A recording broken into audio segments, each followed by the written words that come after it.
There is a quiet exodus underway in toxic relationships, and almost no one is talking about it. The people walking out aren't the ones anyone expects. They're not the ones who finally got pushed too far. They're not the ones who found someone new waiting in the wings. They're the ones who simply stopped recognizing the person they became inside the relationship. And then, one unremarkable Tuesday, stopped recognizing the relationship at all. Carl Jung had a word for what's happening to them.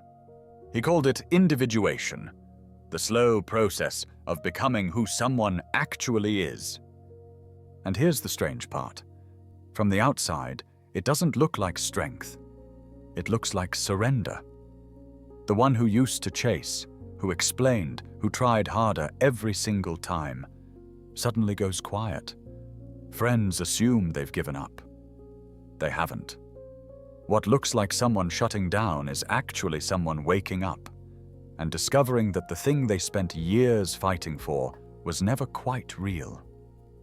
There are 4 stages to this kind of awakening, and the last one is the part nobody sees coming. The moment leaving stops feeling like a decision you have to force, and starts feeling more like remembering something you already knew. We'll get there. To understand why these people leave, you have to understand what they were bonded to in the first place. Jung argued that we rarely fall in love with the person in front of us. We fall in love with an image, an inner figure he called the anima, or the animus, the unconscious blueprint of the one we've carried since long before we ever met them. We meet someone who fits the outline closely enough, and we pour the image over them like water over a mold. In a healthy relationship, that projection slowly thins, and you come to love the real person underneath it. In a toxic one, it never gets the chance. The chaos keeps it alive.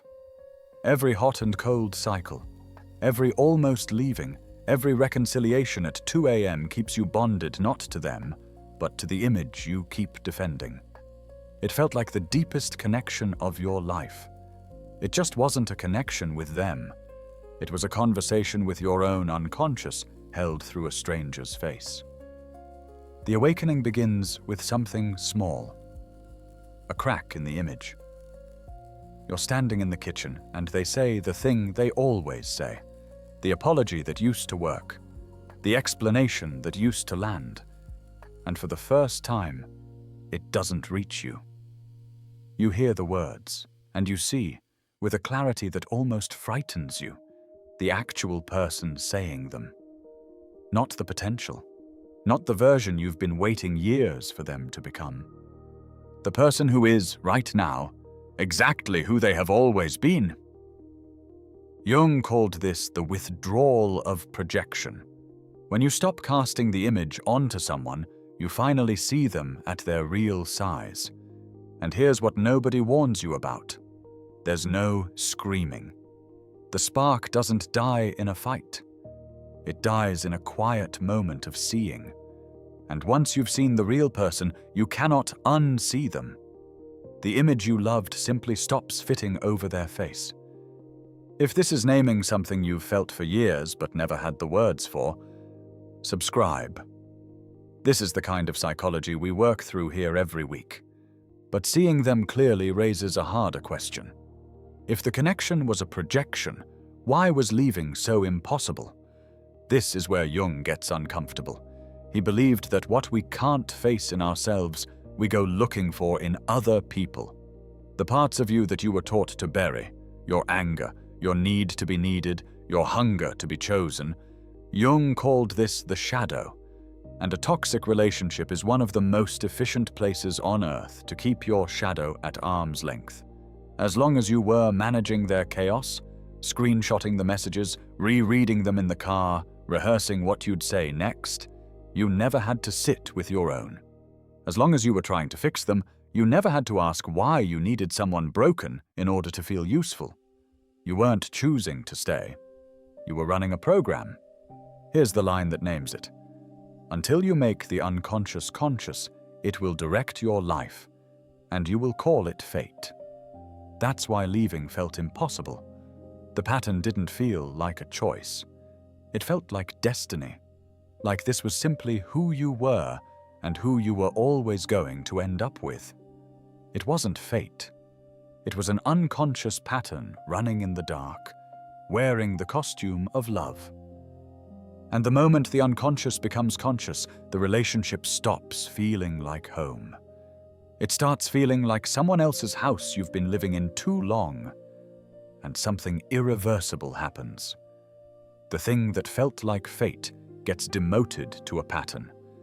A thing you do, not a thing you are. And a pattern, unlike a fate, can be put down. This is the threshold every one of these people crosses right before they leave. And almost none of them can explain it to the friends who keep asking what finally changed. What changed is that they stopped needing the relationship to do a job for them. This is individuation in its plainest form.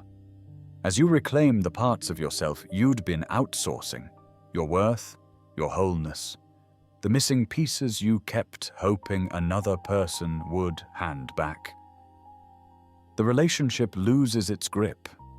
Not because you fought your way free, but because there's nothing left for it to hold. You're no longer handing a stranger your unfinished self and begging them to keep it safe. And then comes the part that looks, from the outside, like nothing at all. No final confrontation, no speech. The text that used to set off that familiar drop in your stomach arrives. You feel the old pull, and you simply don't move toward it. Jung said the goal of becoming whole was never happiness. It was wholeness itself, the quiet, unglamorous experience of being one person instead of a person split between who you are and who you perform. That's the exodus, not a slammed door. A person who has finally come home to themselves, walking out of a house that was never built for them to live in. And this is the part almost no one says out loud. Awakened people don't leave toxic love because they finally found the strength.